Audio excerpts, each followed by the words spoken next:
mio avviso, una scuola può dirsi preparata ad affrontare un'emergenza o dura crisi solo quando ha svolto un'attività sistematica di autovalutazione della sua capacità organizzativa e anche di pianificazione strategica. La dirigenza, lo staff di dirigenza ha ritenuto opportuno partecipare a questa iniziativa per verificare la capacità di resilienza dell'Istituto Paolino d'Aquileia di Cividale. Siamo tenuti a pianificare, progettare bene tutta la parte che riguarda la gestione con i nostri alunni dei momenti in cui possono presentarsi situazioni di emergenza, per cui è importante anche per noi seguire una serie di protocolli, avere nuove esperienze che ci vengono magari da altre scuole europee ci può essere di grande aiuto. Durante l'attività DURES la Protezione Civile ci ha descritto cosa vuol dire il concetto di resilienza e ci ha presentato un progetto sulle catastrofi che avvengono nella nostra regione in Italia. Essendo noi una scuola in un territorio che è considerato particolarmente rischioso dal punto di vista anche sismico, la nostra attività è continua di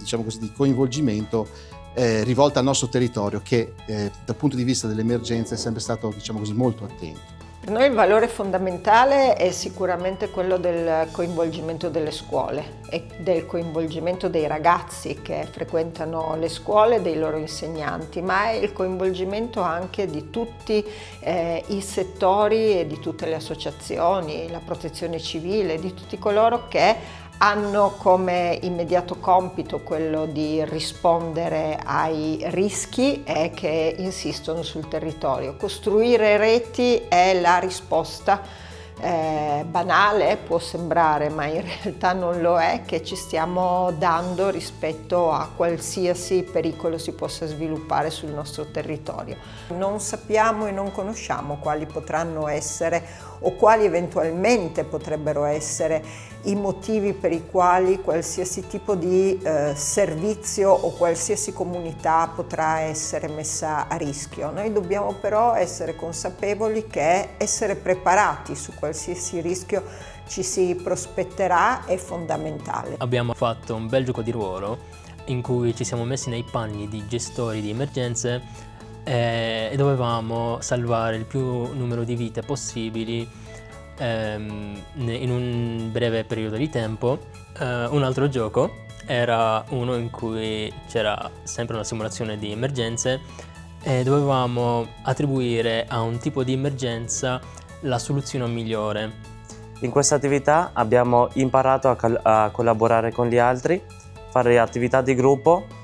e risolvere casi di emergenza non solo quando sia necessario, ma anche fare attività di prevenzione con il tema sempre di resilienza. Abbiamo visitato il 5 novembre il Consiglio d'Europa, a cui abbiamo anche partecipato a una sessione plenaria in corso in cui abbiamo avuto modo di vedere come funzionano le riunioni internazionali, mentre il giorno successivo abbiamo preso parte al World Forum for Democracy,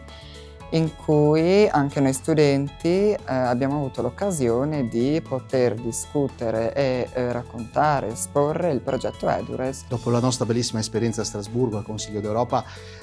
molte sono le idee che sono nate soprattutto tra i nostri studenti che hanno preso spunto dalla loro esperienza anche per proporci piccoli miglioramenti da fare a scuola. Sono idee che sono nate proprio confrontandoci con altre realtà scolastiche. Piccoli miglioramenti li abbiamo già attuati durante le nostre ultime prove di evacuazione, proprio per capire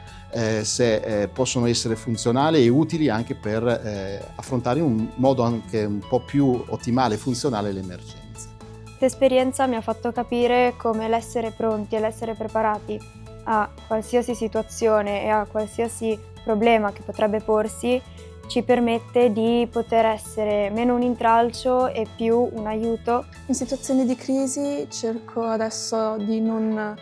farmi prendere dal panico, ma trovare soluzioni adatte per il problema.